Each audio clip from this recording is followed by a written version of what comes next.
wanted to ask you about Netanyahu because you have a somewhat unique perspective. You also happen to have known him personally. His first wife and high school sweetheart was my sister's best friend. And so he used to come over and we used to see him. And he was an officer in the super de duper biggest, most glorified special forces commando unit in the Israeli military. He would come on the weekends home from, in uniform and the semi-automatic slung over his shoulder and the red beret. And as a kid, I would look up and it was like God just stepped down from the Olympus. I mean, who doesn't want to be him? It was sort of a relationship of a kid looking up to an idol and then realizing the guy is just the worst type of right-wing Zionist that you could possibly imagine. I think the problem is that Americans still look at him like I looked at him when I was 5. Right.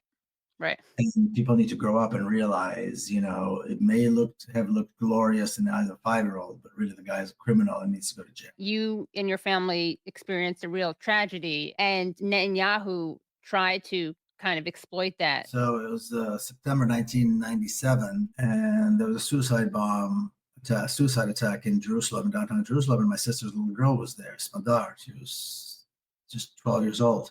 And she was killed, and it was this awkward moment, because typically the prime minister comes to visit, but she told him not to come, that he wouldn't be welcome there. She and her husband felt that the responsibility for their daughter's death was the Israeli government, not the Palestinians, because he could have prevented it. Had he been interested in peace, had he been interested in human rights, the rights of Palestinians, the ending of the violence and so forth, he could have done it. He was in power. And his mandate was to do precisely the opposite, to make sure that there is no peace. And they said very clearly the responsibility for her death and to the death of countless Palestinians is the Israeli government. So we don't want him in our house.